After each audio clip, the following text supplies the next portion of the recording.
Hi, ladies and gentlemen, it's Empress Arlana. I would like to thank you, everyone, not only here in Brampton, but over in Miami, Florida, down south. I appreciate your support. Anyone in the USA logging on, I always appreciate when you pass through my channel. Don't forget, it's free to subscribe. Click on the subscribe button below, and I'm very happy that you're here, and I'm very happy that you took time to listen. Today is not about ranting or raving. It's not a complaint. I am not making a negative statement. I am addressing a concern. It's a concern that was derived from a conversation that I had with an individual who's a musician, and the musician was trying to figure out how to understand the work-life balance in Canada, how to maintain a career as a musician while having a regular job and steady employment in Canada, how to balance the two and how to maintain the same lifestyle. Ironically, in the island or in other parts of the world, it might seem a little easier to live according to the way in which a musician desires. The world has changed, the economy has changed. I constantly preach this statement in every video that I make. It's important to recognize that when you have multiple hats and you have multiple skills, you can wear those hats and you can use those skills to your advantage, so that when the time comes for performing or going on tour, you have the flexibility to do so. And I'm a 70s baby. Back in the 70s, at that time I was not applying for any work, obviously. I was growing up. It's important to mention that back then it was different. There were no online applications or computerized forms or webcam interviews or cyber interviews or forms that make you click the check mark to say, yes, you agree to the disclosure of information, to run a credit check on you, a background check on you, all at once at the same time of your application. These processes were not in place back then. It was more of a casual walk-in, face-to-face, in-person. Hi, are you looking for someone? I'm here to help. Back then, it might have been easier for a musician to easily acquire a job that fits flexibly around one's schedule, to be able to go on tour and to travel and play at leisure, regardless of the instrument or the genre of music. This video is not only about music. Okay, this video is also about life. Sometimes it's not that someone deliberately chose to stay in a dead-end job. It's not that someone deliberately wants to work part-time, contracts, constant projects, because a lot of these jobs are now project-based. And when you have an opportunity that presents itself and it brings income to your household to take care of your husband and your stepchildren and your family matters, you take it. Even if it means you have to juggle the other hats at the same time. It leaves doors open so that when one door closes, another one will always be open. Have you ever been laid off?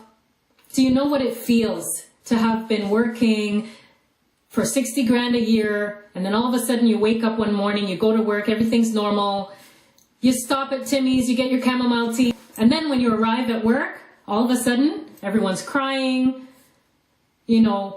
men who you've seen looking like the strongest men in the workplace, they're on their knees in tears, and everyone is getting laid off, including yourself. And what about when you go for another job again and you think, oh, it's smooth sailing, you get stability, you're maintaining a stable lifestyle for about a year, and then boom, another layoff again, and here you go. You're back on the search. It happens to the best of us, regardless of educational status or class or race.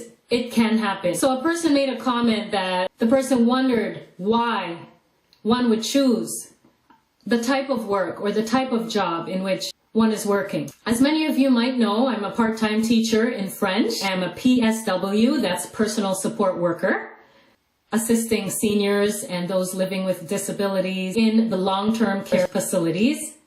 So I've worked in healthcare as well as security. I've worked in healthcare security, I've worked in event security, and assisting with voluntary programs alongside the police departments. On the side of all of that, I'm a journalist, freelance. Yes, I get paid to write for newspapers. I'm a social media marketing person. I'm an advertising agent, a booking agent, and an entertainment booking specialist, a manager of every program that I've ever created online. Yes, I wear a few hats. I love dog training and dog sitting and pet care. The list goes on. You want to talk about horseback riding? I've done that too. The point of the matter is that you should never limit yourself. You should never put yourself in a box. You should never pigeonhole yourself. Yes, it is important to choose a job that is long-term. Choose a job that will maintain stability, that will help you to contribute to the Canadian pension plan that seems to be running out as time goes on, that may not be around later. It's important to maintain an income as steady and as normal as it may seem, even though it might not be the best job. It's important to have a job so that when employers look at your resume, they can see you're not just sitting on your you're actually trying to work. You're trying to adopt some type of lifestyle in which you're volunteering or working in internships, apprenticeships. You are staying busy. You are staying occupied. Stability is very important. So even if it's not the job of your dreams or the career of your dreams, it's important that you're contributing toward the CPP for the future so that when that time comes, you do have enough to live on. If you should live that long, but just plan in case you do. There's nothing wrong with planning. If we fail to plan, we plan to fail. You can always leave the job. You can always retire early. You can always juggle between the other two that you have. There's nothing wrong with that, as long as you have multiple streams of income on which your family can depend. If you're a woman like myself, you wouldn't want your husband to be the only breadwinner. You want to equally contribute to the household so that he's not carrying the full load all the time. And it's a heavy load sometimes. I think it's important for everyone to understand that there's nothing wrong with choosing stability. There's nothing wrong with choosing to hold on to a steady job while you're searching in the meantime. Rather than being unemployed and having nothing, it's better to have something than nothing.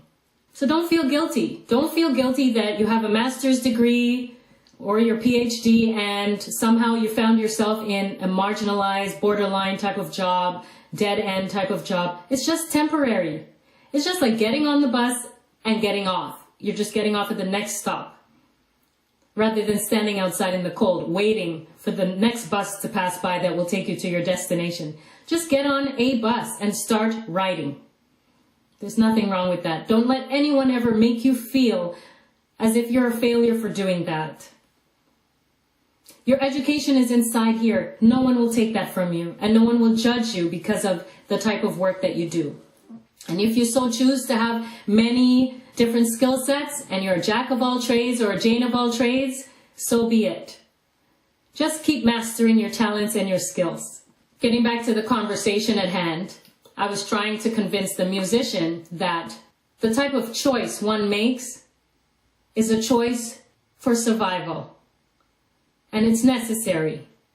You may not be able to go on vacations every year. You may not be able to fly out in a moment's notice, except for a funeral, God forbid, if that should be the case, unfortunately and regrettably so. Sometimes we have to choose that. But if you're unable to fly away when you want to, it doesn't mean that you will never fly. It just means that not yet. You're not yet ready to fly, but you will. There will be a day when you can. And it's important that when you get back, you still have a roof over the heads of your children, your stepchildren, your husband, your dogs, your life. You still have a roof over your head and food on the table. Don't compromise for anyone. Always have a plan. How are you going to make ends meet after you've spent all this money? Put aside your money, save your money, and your money will save you. But if you haven't put aside for a rainy day and you don't have savings, you really have to think twice before you make that trip. And yes, it's a choice to hold on to a job that doesn't end. It might be, well, not the best paying job, but it makes ends meet and It's ongoing. Some people end up leaving jobs because of the pay, but if in the long run, it gives you stability and ongoing income, it's a job to hold on to, because in this day and age, most of the jobs are contract-based. Contractual work that ends. It always has an end date. It's always temporary, temporary, temporary. And when you're faced with an end date, you have to get back to the grinding again, get back to the searching again. And it's a constant search that never ends. So yes, people hold on to dead-end, deadbeat jobs because it pays the bills and it helps people to work toward their bigger dreams, to continue to self-educate, to continue to take upgrades and courses and training and to live a better life. Do what you have to do and do you. In the words of a very, very famous person, do you. CMF. That's a quote that I received. Enjoy the day. It's a happy one. Arlana.com, CultureTalkTV.com, Empress Talk Radio FM, all on YouTube. Email me, arlana@arlana.com, thejobhunterlady.com, and I'm here for you, and I understand what you're going through. And remember, I'm broadcasting live and direct from the Arlana TV network, all on youtube.com/Arlana TV. Don't forget to click on the subscribe button. It's free. I'll see you soon.